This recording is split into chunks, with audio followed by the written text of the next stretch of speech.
In the red corner, standing an imposing 6 feet 5 inches tall and weighing in at 241 pounds of pure London power, it's the one and only Lennox the Lion Lewis. Lewis is coming into this contest still looking to steady the ship following his shock knockout defeat to Oliver McCall. However, with 27 fights behind him, 26 of them victories, this former heavyweight champion is very much a fighter on the rise. Lennox Lewis is, by all accounts, stepping firmly into the prime years of his career. Standing in the opposite corner, one of the very few heavyweights capable of matching Lennox Lewis for sheer muscle mass. At 6 feet 2 inches tall and weighing in at a lean 227 pounds, it's the rising star Tommy the Duke Morrison. Morrison is 4 years the junior of Lennox Lewis, but any deficit in age is more than compensated for by his wealth of ring experience. With an impressive 45 victories to his name, 39 of them coming by way of knockout, Tommy Morrison arrives as a dangerous and proven contender at heavyweight level. The contest on October 7th, 1995 carried weight for one very clear reason. Both men had already tasted life at the very top of the heavyweight division, and both had seen a world title cruelly snatched from their grasp in shocking knockout fashion. For Lennox and for Tommy, this bout represented far more than another name on the record. It was the final proving ground, the last remaining stepping stone between past disappointment and another opportunity at the championship they so desperately wanted. Victory here would restore momentum. Defeat, however, risked leaving that door firmly shut, and that reality alone gave this meeting its unmistakable significance. He has learned since the McCall fight how to ease his way into a bout. Tommy Morrison has made a big point of saying, I don't think I can outbox Lennox Lewis. I think Morrison made a very good statement, because with Lennox using this jab like he is. But he did outbox George Foreman a couple of years ago. The weight that Lennox has added looks good. He is not too big. He's gained weight in all the right places. It's going to be very difficult for Morrison to outbox him. Lewis trying to land the right cross, has missed a couple of them so far. It must be mostly in his legs, because I cannot tell from his upper body. Lennox Lewis in there, Roy Jones, he presents as formidable a picture as there is in the heavyweight division. What I've noticed early in this fight, he's usually pawing it out there. He's trying to put some steam behind it now. Hard right hand by Tommy Morrison as he steps in and gets it across the top. The best time to hit a guy, like I said, is when his jab is extended. Dominated the action so far. If I were in Lewis's corner, I would be telling him to throw the straight right to the body some. Finding an inviting target for the jab so far.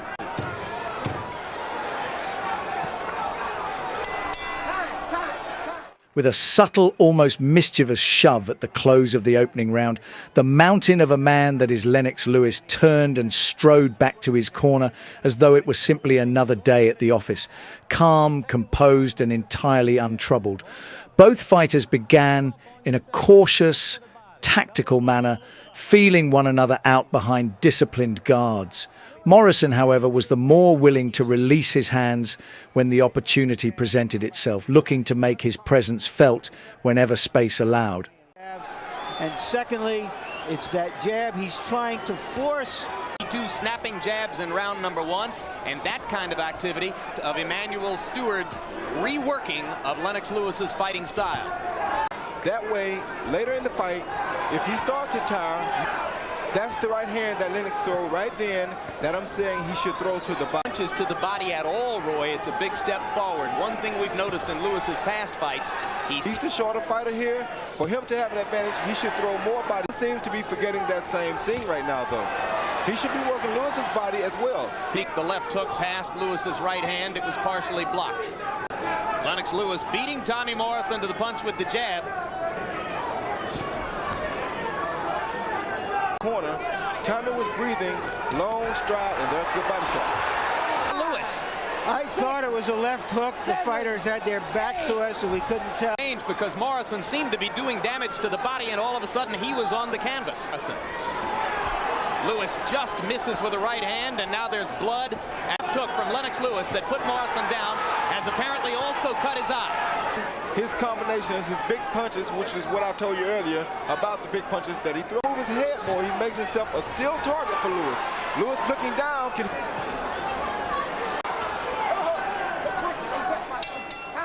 The second round saw the ring generalship of Lennox Lewis come fully into play.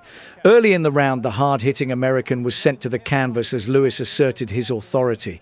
The knockdown came as Morrison attempted to work on the inside with a hook of his own, only to be caught and punished for the risk. It was a sharp reminder of the precision and timing that had carried Lewis to the very top of the heavyweight division.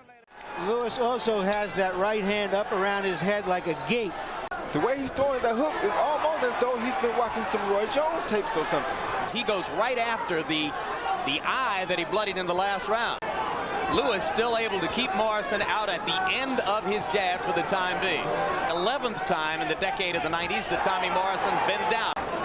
Lewis must be careful here. He throw the wild Tommy's game. Tommy needs to throw the wide punches because he's reaching up.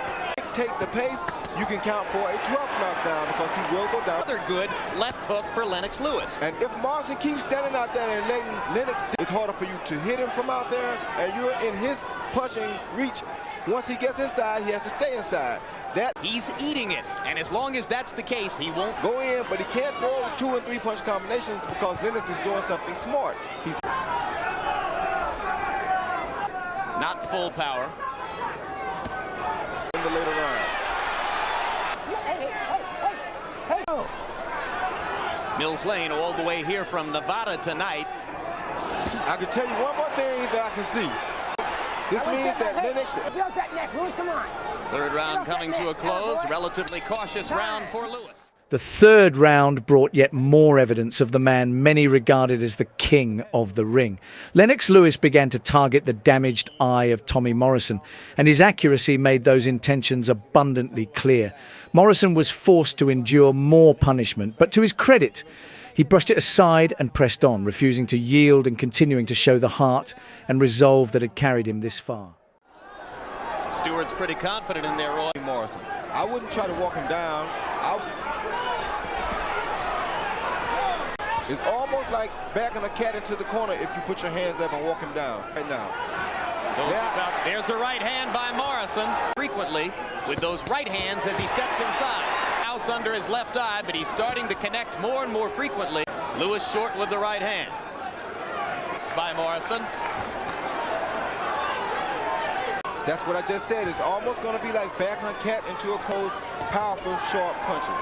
More and more, it looks like Morrison was correct when he said there was no way he could outbox Lennox Lewis. Mills Lane gets him at the distance again, and Lewis landed a right hand. And Lennox was not in his punching range, so he grabbed him. Reaches forward and grabs Morrison with real knowledge, and you've really got something, but that's always been the case. It's falling on the way back. If it falls, he'll have to be very careful of that right hand. Four punches. Morrison maybe landing the harder shots, although there was another hard left hook tonight. Took by Lewis. Morrison stepping in with the right. And lands a chopping right as the fourth round saw Lennox beginning to toy with his opponent, at times lowering his hands in a display that bordered on mockery. Such was his growing confidence. To his credit, Tommy Morrison continued to step forward, throwing his fierce left hook, his signature punch with determination and courage. His trainer, Tommy Burgett, says to all intents and purposes, he's never won a fifth round in his career. And in this stanza, it happened again earlier this summer. And it's going to start, his eyes are starting to swell. And these fighters are very tired. The only thing is that Morrison is starting to swell.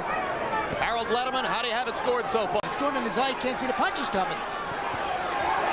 And right jab, real good defense. Tommy's not getting through, and I think Burgett's is killing Morrison with all that Vaseline. 5, Lennox Lewis. I gave Lennox all 4 rounds. Certainly he deserves an extra point in round 2 for the knockdown. Comes forward, Lennox simply jabs and then drops the right hand over. Out of Lennox's range, and he has the longest arms, then that means you're that much further out of your own range. He's been very effective in the first minute of this round. Two things I see. One thing is that, the second thing is that Lennox is not... And then trying to fight and get inside on his own terms, but Lewis is just much faster than George. And appears to be losing his vision as time goes on. Lennox has an "I'm about to take over now" expression on his face. This gives you energy sometimes that you don't even have to want to get him out. Round by Lewis. All those punches were blocked, I'd say,